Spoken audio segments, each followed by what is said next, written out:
It's going to be the loser of the upcoming series. It's Brame versus Into the Breach. I'm joined by T-Gov, and PPD will be joining us in a little bit. But we are already in the draft, so we didn't want to let you wait longer. And I want to hear T-Gov talk first before we talk about the draft. Into the Breach, the only British hope, T. Yes. We're amazing. We're 100% going to qualify to TI. That's about it. No, I want to start by saying that Into the Breach is a team that often people will just look at it going, this is going to lose, it's whatever. Like, they just beat Hippos. But coming into this tournament, like, they played an open qualifier where they were able to beat, like, Hellraisers, for example. And, like, they actually looked pretty good as a wild Owen runs around in the back. Bye, Owen. So I got distracted by Owen. But yeah, I feel like this is a team that you need to respect because, like, the players, they all have been within, like, top 100. They all have a pretty decent grasp on the game. And yeah, they're a spooky team, captained by Fishman as well. Captained by Fishman, indeed. This draft is actually going mighty, mighty fast. We got on the side of Brame, Dire side. We got the offlane ready with a Lina Mag. Could still be position 4 Enchantress as well, but I do think Spartan likes that Enchantress as the 5 in this one. And on the other side, Into the Breach is going for, on the Radiant side, Nyx Assassin, Puck, Medusa. So they take the most successful heroes from the Season 2 of DPC, if I'm right, T. Into the Breach's draft is just about farm efficiency, and we've seen time and time again where you pick this hard farmer but with a puck, and the puck can just push out all the waves, protect your jungle through just having the lanes in a good spot, and then you play that way. Like in the previous series, we just saw how a Nyx, even if you're going like 0-3, you get this like 18-20 minute ags and you just fortify these areas pretty well. And I think especially against Brame, you just need to respect that style of play where Brame will want to collapse the map quite quickly and run you down. So that's why they kind of pick up these kind of anti-aggression heroes from Into the Breach. Yeah, we have the Medusa probably against the Magnus Lina. Would you say that that's the case? And who has the benefit there of that lane? Well, Brame has kind of got the position of keeping it open bit because like it could still be like Axe carry, Mag offlane, etc. But yeah, I think they did play Mag on Wish the other day as well, so that could also still be an option. Yeah, realistically, I don't want to see Axe carry. We saw yesterday how that fared into the Medusa. It did have an Alk on the same team, so it kind of skews that kind of maybe that matchup a bit. But yeah, we're going to have most likely Mag mid, Axe Lina off lane. And Axe Lina is something you can't joke about. Like, this is a very potent lane, and I'll be able to really kind of bully heroes. Because, like, Nyx Medusa, this is just kind of, they exist, right? They're not going to zone anyone out. The Nyx will die a couple times to make sure Medusa can farm. And I think that's where Brame, they really need to try and get something going in their favor in this lane so that they break down the map too quickly. And then, Into the Breach, they're kind of recovering a little bit, finding the farm for Medusa. Yeah, what are they lacking here for their last picks? Because we have a Tidehunter band out there at the end for Brame, so they are worried about potentially some team fight coming out for Into the Breach. As so far, if you're talking team fight, Brame definitely looks like they have the upper hand there. And on the side of Into the Breach, they're running out anti-mage, so they're still expecting Focus's hero to be picked up there last. What do you want to see? For Brame, like, some way to deal with the Medusa. I like this anti-mage ban just because, like, Brame's already ticked the boxes of winning their lanes, right? And I think any core that can utilize Empower and have some kind of mana kind of play around to annoy the Medusa, like, they're going to be able to run you over quite quickly. I think Ursa, is that even banned? Let me check. I think Ursa as well for Brame would be pretty good. You just go for the Diffusal build, you get a quick Aegis. Sure, much later into the game, you're going to hate playing Dota 2 into Medusa, but like that first 30 minutes, it's what Brame wants to do, right? It's what they want to be up in your face. They want to just be relentlessly kind of running, like trying to throw bodies at you. Which type of style do you like better in this case? Because I see both drafts, and I don't really feel like one is inherently better, because they all, in their own right, are somewhat well-rounded. I personally prefer Brame's lineup a little bit better, because I do like just having strong lanes and the rest will come. But at the same time, Into the Breach, I think that their lineup pretty strong too. They do end up banning out the Ursa as Juggernaut gets picked up there. Okay, yeah, ban out Ursa, pick Juggernaut. Okay, yeah, and I would love to see this Jug go very aggressive, like still go for Diffusal stuff, like SMY Diffusal, just get in their face, just try and fight and go. And you were talking about the styles. I think I kind of prefer Brame, because it's, like you said, it's like win your lanes and then just run over your opponent. And like this Timbersaw pick, like There's been a lot of these last picks where my face has gone like, ugh, you know? But this game, like, you're laning into an Ench and a Jug. Like, these are two heroes that love playing into Timbersaw because you have the spin kill threat, the impetus does pretty well, and the additional creep from the Enchantress can also offset that, maybe be the mana burn or whatever. So this isn't like the best kind of, it's going to dominate the lane Timbersaw pick, but it does show how these two lineups are very different. You know, Brame wants to run at you, win lanes, collapse the map, into the breach. They want Timbersaw to soak up everything, and then eventually they protect their jungle, 20 minutes plus, Medusa comes out, and it's like, haha, you're going for this physical damage lineup, and we have a Medusa with a butterfly. You can't kill her. Please, let's try and take a big fight. So you're feeling like there's a lot of pressure on this Timbersaw, because if the Timbersaw doesn't have a good game, the rest kind of falls apart as well. Yeah, exactly. Like this Timber needs to make sure he doesn't feed stupidly to like some early spin impetus style combination. And if he gets his levels, then the game should be like slow and steady for Into the Breach, where if they don't overreact. But like when you compare the two teams and where they are within like DPC, this is a type of game where Brame, they control the momentum of the game. And it's like they are on paper the better team. So you have to favor them because like they should be able to hit the beats of their lineup in their draft. And if they respect Into the Breach, they should be able to kind of find the weaknesses. But if they don't respect them, they go over aggressive, which is also a classic Brame play. That's when Into the Breach, if they're on the same page, they can easily exploit that and then get their win conditions online, get to that kind of later portion. So respect is key in this game. All right, well, let's find out who's going to be earning that respect here in game one of this best of three in the lower bracket. We're heading over to Lyrical and Trent. Thank you so much, Shiva and T-Gov, and we'll get Peter back again soon. Trent, I just heard for the very first time the Into the Breach voice lines, and they're amazing. I'm really stoked about that. But also these drafts, we got some interesting one going on. Anything that stands out to you that we've seen so far? Some top tier heroes. Personally, I think leading into the Western European qualifiers, one of the standout pairings that I was really into is this Axe Lina. I feel like you can probably open most drafts of this, and it's going to be good. Of course, that's a great way to curse this poor Lina. Oh, no. Yes, I believe Skylark was actually requesting that if Into the Breach win, he wants them to please question mark Stoma. Okay. So that was his lobby request. He wants an all chat question mark if they lose. You know, there was some tweeting about that. It's a little bit savage to knock somebody out of TI and then like immediately question mark them afterwards. So at least for now, you know, the voice lines are starting to get spammed. I'm halfway to muting every single one of these players. Have fun, what, XD Mike? From Little Pleb. This is great. I love it. Dude, they're about it right now. Oh, they really are. Yeah. So I really like this idea with the Timbersaw, where sometimes you do have this these rough like later Timber picks, you said, where like, you know, you look at this line, you're like, yeah, okay, they have some answers, right? They have the Ench and the Jug, and they can kind of do some stuff. But what I'm hoping they're going to do is really abuse the fact that Hoodwink can be very mobile, get some Ancient stacks going, and I want to see this Timber farming Ancients. That is the key to me this game. Give this guy a ton of Ancients, and then he's just this big, annoying blob that's going to sit on lane and slow down this collapsing of the map that T was talking about. Because you don't give your first round of stacks to your Medusa, okay? You give them to your Timbersaw. Medusa can have the stacks later. Let this Timber hit the Ancients and become a god. Absolutely. Shut down that map, take away the area, and so that way you actually have sort of that free reign to farm away on the Medusa. Yeah, Little Pleb will get his later on. Although I will say, this lane down bottom, you already talked about the potential aggression that you might see out of it.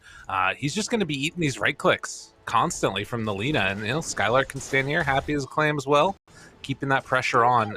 Fisherman, does he get hit by a stun? No, doesn't want to throw it out.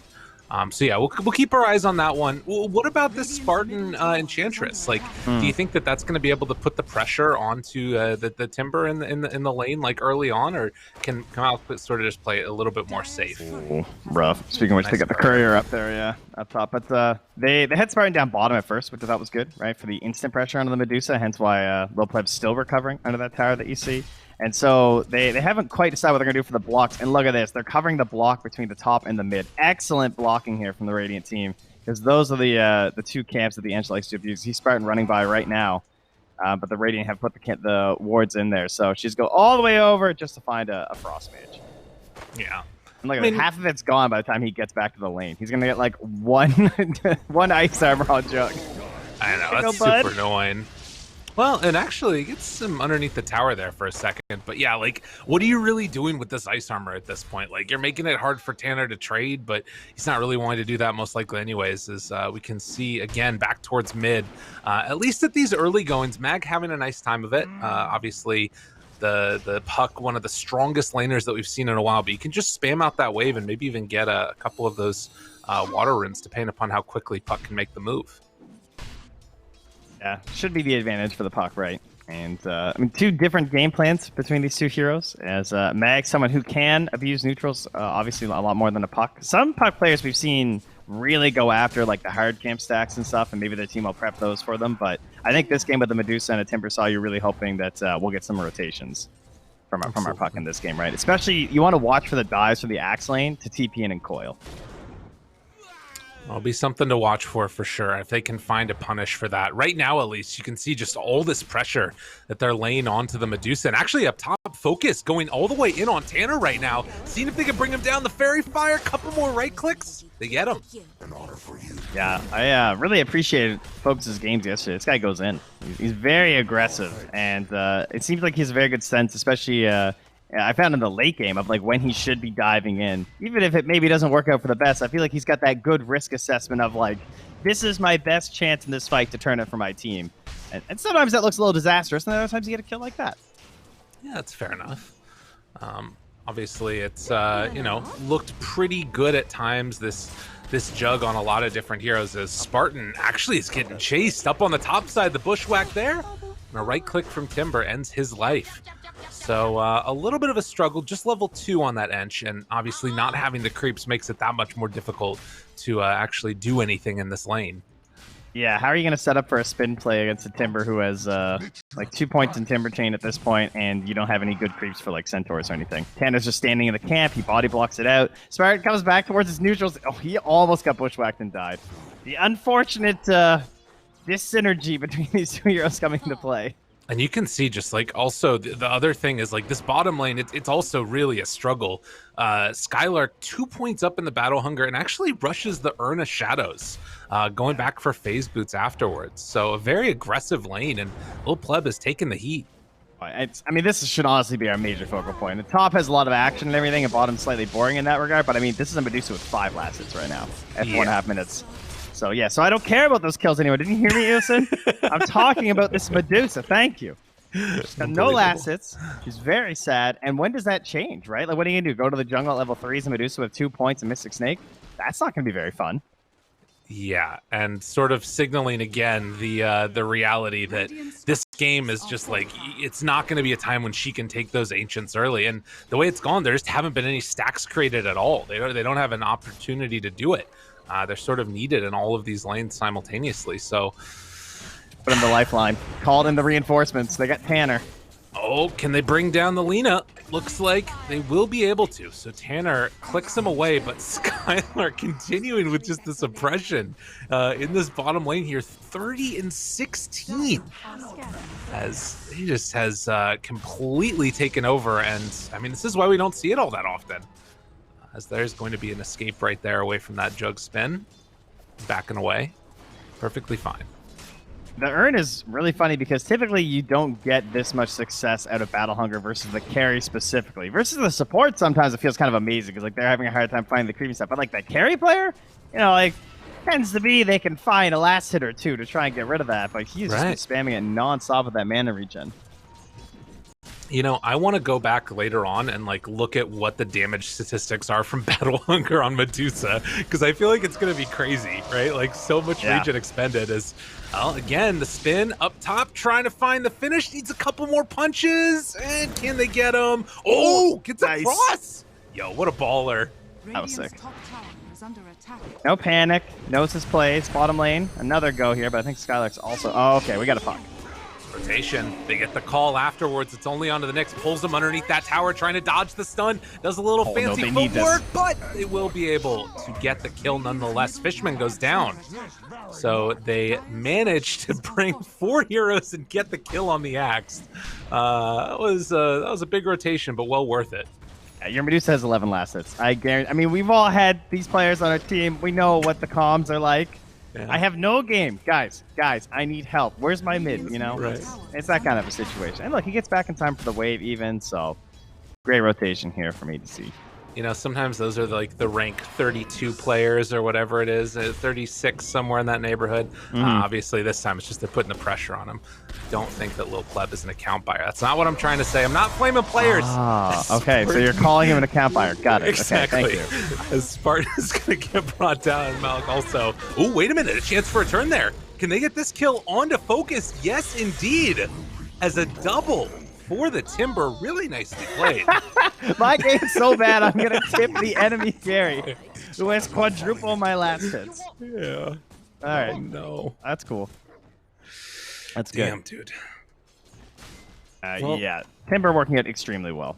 And Tanner's back in time for some stacks, too. You know, Timber's looking at skill build. He's like, yeah, you know, I got 2 points Timber Chain. I can do these things. Get me some Ancients, bud. Absolutely. And maybe Medusa can move on over afterwards and soak some XP or something, because she is level 5. Game is super hard. I mean, it's not terrible, but it's in terms of XP, but the net worth is just, it's a real struggle. 1,000 gold behind the next closest core.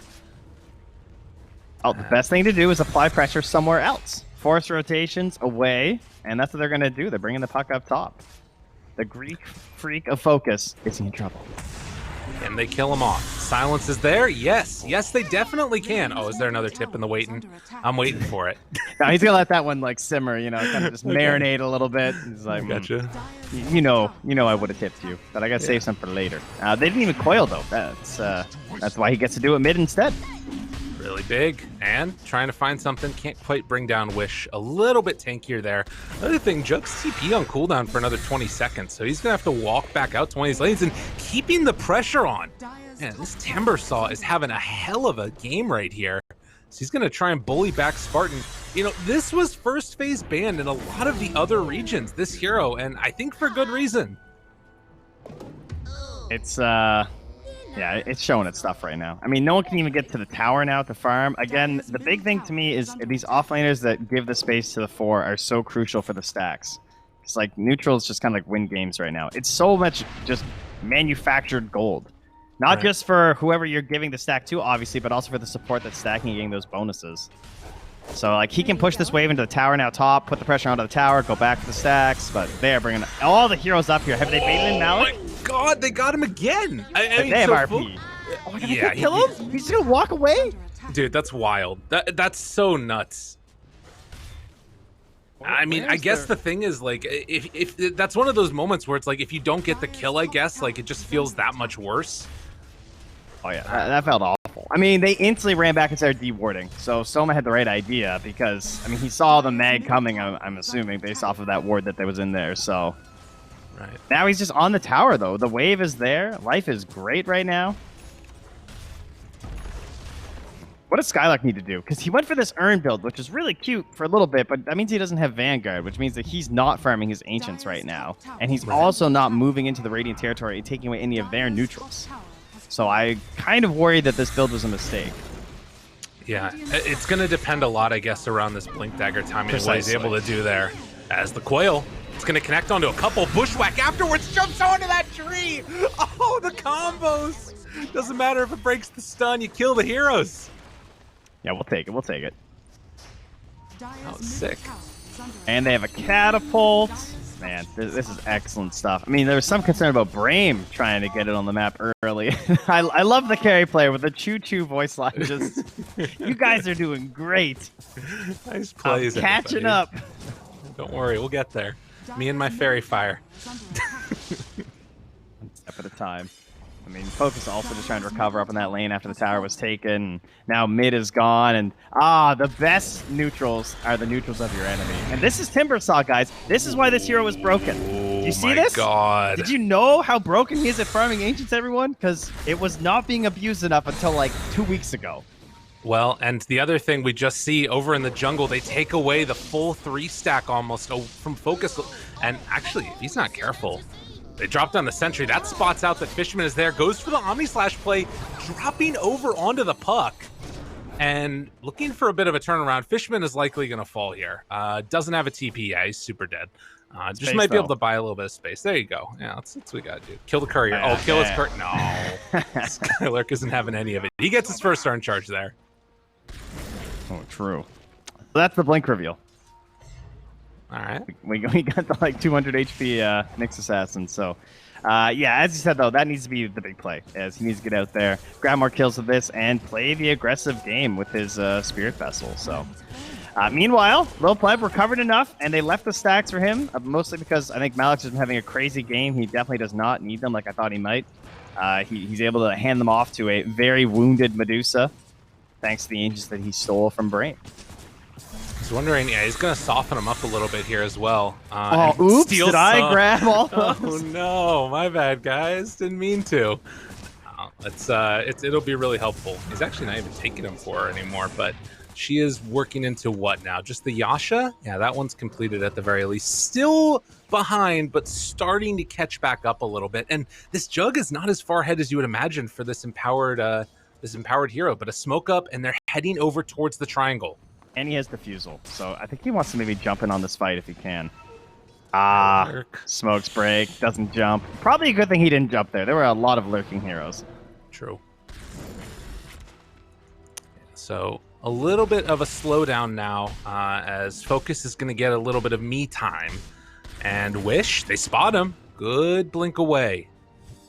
Could have gotten real testy there. He's going back for the Echo Saber after finishing off the blink. I mean, this is the thing, right? Is like they've got a couple of really solid initiation items, but still not feeling like they're quite ready to battle yet, I guess. Oh, and Skylark abandoning his plans for the Spirit Vessel, which I think I approve of. I wasn't really sold on that this game. Like, it's kind of tempting for the Timbersaw, I guess, right? As a way to try and bully him, but he tends to buy Dispel at some point anyway. And I don't think that's your main job, you know. Let the Lina handle that. You got to try and control up this Puck and Medusa as much as you can. Okay, it's fair. Maybe you'll go back for it at some point later on. Probably not, though, if you're not getting it at that point. But regardless, we'll keep our eyes on it. And only less than 1,000 gold separating these two teams, despite the 11-4 score marking. And the towers, too, right? Yeah. So that's kind of concerning. To only have a very minimal lead like that. Now, mind you, this is also intentional for Into the Breach because they're not really pressured to advance on the map right now. I think they're very happy with the current state as long as their Medusa's farming and everyone's hitting creeps. If they can just like keep this sort of like even kill going, that's not really a problem. I mean, Spartan is going for a very dangerous push down here. With the Haster, they may not even have to coil. One would really hope, at least. Yeah, they'll chase him down and just punch him to death. So Spartan will fall, able to get that kill. There are a couple of heroes in the area right now for Brame if they wanted to try and mount a defense down bottom with this next creep wave come in. Although actually, they're with the Enchantress creeps, they're keeping the creep wave back a little bit. Are they gonna come and try and fight this? It's a very risky push because like they have blink daggers, so they actually have a good way of punishing you to do these. Unkillable pushes where you're like, oh, I'm a Timbersaw, like I'll be able to get out of here. But with double blinks, they've definitely got enough to punish you. And he's still playing completely alone here. They're coming in. Call, not gonna quite connect. Really well played by that Timber. Just get out right as it was coming in. They rotated everyone. Yeah, damn. The Jugs like hitting the Aegis. There's 4 heroes there looking for that call, so they can finally kill the Timber. Any TP's top. Oh, yeah, that hurts. That is so frustrating. I mean, and now like you're sending this Lina up top. He can't really do much. Like if he tries to defend this tower when eventually the push comes in, if that's what they're gonna do. All right, they go for something here. Nice kill. They blow up the Jug afterwards. Damn, what a rough series of events. Look at the gold lead. It just like explodes over the last couple minutes here. Just what a huge play. Yeah, I mean, part of that is that Medusa's obviously farming at a faster pace right now, especially when the Magnus is like moving around trying to make plays. This Blink Dagger isn't necessarily going to have 100% uptime on the Empower. Plus, your Juggernaut's dead, so it's hard to empower him then. True. And now Timber is advancing to the winning stage of Dota, taking tier 2s and then prepping for Roche. And the catapult will survive through the glyph, so they're going to have to come and deal with this. If they want this push to stop, they have to push him out of here. Because Malik can just stand here this entire time. and it doesn't look like they're going to, at least for the moment. They have to fight. They have level 2 Omni Slash, they have the Diffusal Blade, they have Empower, they have double Blink daggers. If you're not fighting now, you're going to lose. Like, they're thinking about it. Why are you buying double Blink if you're not going to be able to fight, you know? Yeah. They lose the tower, they got to smoke in or something. And they're so ready for this too. Oh, yeah. God. The tower's gone. I mean, there's just no vision here at all. Brame really struggling to find an opening for themselves, and it looks like they're just going to kind of go back to farming again. Try and retake over this area, a little bit of the map. They can get a D ward here on this OBS that was placed down, but get the tier 2 tower. You have access now to these outposts, and a Bloodstone Timbersaw who doesn't look like he has any signs of slowing down anytime soon. So Focus is just going to go into spin to win mode, I guess, right? And just start like running down lanes and spin TPing. I feel like once you give up that tower, that's basically what you've committed to. Right. But, you know, pickoffs are a little bit harder than defenses. Like, at least you know where the enemy is when they're going for a tower like that. Now they're going to be guessing a little bit blind because their vision is a little bit weak. This one ward they have is doing amazing work for them right now. They see the Medusa and the Hoodwink. That might be where they head to. The smoke's running out. Brame really struggling to find their footing in this game number 1. And in the meantime, Into the Breach look fabulous. They're making really solid rotations, dodging away from ganks when they come their direction, identifying when they're strong and when they can fight. And they just keep on bullying back one hero after another. Doma goes down as well. He's got a Bloodstone. What do you know? They're back on the tier 1 tower again, pressuring it. Somehow creeps are here past the creep wave. I don't understand that, but that's fine. It went on a little journey, you know. That's fair. All roundabout. And Medusa has crowned herself queen of this game. Top of the net worth, overtaking the Timbersaw. So you know, I love it when a plan comes together. And the plan was Lil Pleb will eventually recover, and that's what they got. Well, will they get him this time though? Dude, he's not even really that well. He should be a little bit worried now. Misses the skewer back. Oh no. Dude, and now they're all like, they're 5 heroes here running away from the Timbersaw. The rest of the team hasn't even showed up yet. Malik not at all concerned. He forces them back. In the meantime, Medusa's like literally farming AFK on the other side of the map. They're so afraid of this hero right now for good reason, but unreal. They are getting bodied. I actually don't know if you RP him if he'd die. With the Lina coming in a little bit late there, I think he might have lived. So I at least appreciate that. I think would have been maybe a real, you know, moral defeat if you had RP'd him and then he lives. So we'll try and fight for another day. That'll be the plan here. But they got to figure out some maneuver based off of this vision, because that ward is running a bit low over there, and it's their only glimpse into what the breach are up to. Yeah, Fishermen, they catch him down the low ground. This is what they need. Like, under all that vision, you have to find something. But the coil, is it going to cost them? Silence is out. They throw out. Good bushwhack. Oh, and the blow up. Malik finds them both. The sharpshooter from the other side. They catch. There is not a taunt. Triple kill for the Timber. What a game. God, he does so much damage. You just did like 2,000 damage there so fast in that fight. And man, that Timber chain through though, that was beautiful. The double whirling death as well. Yeah. Dude, he's having a hell of a one. 18 Bloodstone charges now, has the plate mail on top of everything else. 11 of the 17 kills. Yeah, that's... it was a good Timber game. And again, like, I love that little spray they put down in the Roche pit. What the hell is that? I believe it's you want some, and they're getting some right now on the side of Brame. Jeez. It's like Pyrian before he lost his hair. But regardless, 17-5, and the game looking rather good for Into the Breach. What do you do now if your Brame, like, it feels like every move has just failed to work out? And I get the idea of, like, not wanting to fight in when you're, like, at a deficit, but it feels like something has to be pulled together as Tanner will get themselves another kill. Meanwhile, Focus. Yeah, he went to go see how his stacked ancients were doing, and Malik was in there farming them. Jeez. So, Fishman, get that ancient, get that dragon. Yeah. Go, Nix. Yeah. No one's looking. The cores are... Oh, he's like, I can't do it. All right, it's too strong.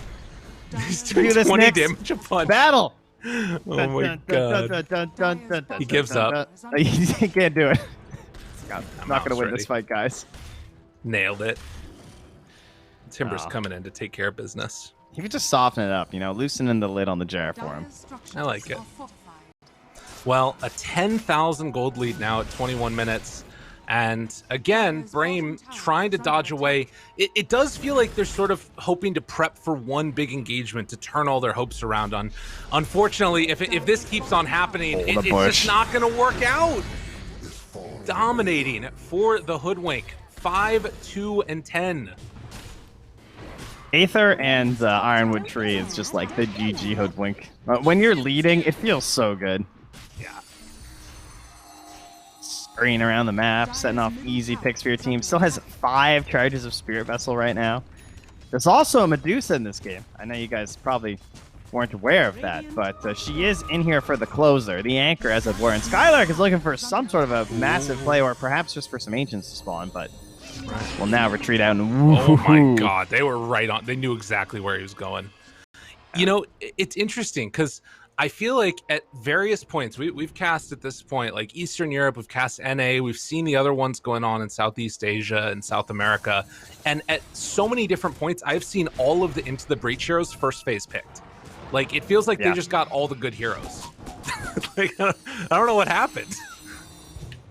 Yes, according to my tier list, they have 2 S tiers of Timber and Hoodwink, and then I think I put Medusa as B tier, but Pocketnicks are both A. So, yes, the high quality. Brame have, to be fair, Axe is S tier for sure. And then Ench and Lena are definitely some solid A tiers, but I might have put Jug and Mag in B. I think I downgraded them. Tough. I mean, and again, like, you want to go with what's comfortable for the players and everything, but it just feels like they've gotten everything that they've wanted on Into the Breach. And, well, they do get the Diffusal Blade, but Hoodwink finds him. Dude, he doesn't stand a chance right here. Nice. Coil afterwards. RP cancels, throws it out afterwards, but the stun comes out from the Nyx Assassin round 2. Wish in trouble. They can't get the skewer back. That is so much used and nothing gained. It is all into the hands of Into the Breach, who stream forward, find themselves that Jug kill, and keep on looking for more. Skylark also in a world of hurt. He's going to get tore down the Timber Chain onto the drop-down tree. 6 stuff from Into the Breach. And that was their moment, right? Like, they didn't defend some of the tier 2s. They let things fall back. We're waiting for this. This was their only hope. It's like, okay, this is where we're going to sync up everything together. This is our one chance, like, start clawing our way back into this game. And you could see the pressure there, too. I mean, the RP was nice, but you're asking a lot of your team to try and make that perfect play there. And then on top of that, it's all into an Aegis Medusa. Well, they get the skewer pullback, but another takedown of Lena. And this one, since, I don't know, 15 minutes or something, it just hasn't looked close. They've been on top of them every single round. Another stun comes out there, connects onto Wish, gonna pop the BKB just to get out of there. But it is going to be another tier 3 tower taken down with this Aegis in hand. Into the Breach are just too strong. Yeah, I mean, you can talk about, like, good heroes and meta heroes and stuff like that. At the end of the day, the reasoning is that they make your game easier because they're, a little more overtuned, or like you see them more in the meta, so you've seen more of the better teams playing them, so you like understand them a little bit better. It's not to say that Brame can't win with this lineup, but they just got straight up outplayed. Like, that bottom lane, they did really well with the Axe and the Lena, but they didn't translate that into anything else for their team. They couldn't pressure any of the other lanes. They couldn't stop the Timbersaw because that was a really good late game pick there, or late draft pick rather, and They just got outplayed, like, simply. I mean, Malik just put the team on his back on this one, honestly. It's true. Looks incredible. Everyone else played good, but, like, he just secured this game. Ooh, nice attempt to play here. This is cute. This is as the Aegis expires, too, so looking for a chase down, though. Skylark just going to get bullied, get killed off. Focus now, trying to get a little bit of separation. They have the Chakram out, bringing down Wish. Puck jumps in, canceling the RP. They know it's over. GG is going to get called, as in the end, Into the Breach taking game 1 over Brame. What a series. What a play. What a game. 26 minutes SmackDown, as Parker's telling us that, some of the other games are going much, much later, apparently. We could fit 3 of these games into some of the Chinese series right now, it sounds like. So make sure you keep an eye on all the fun action.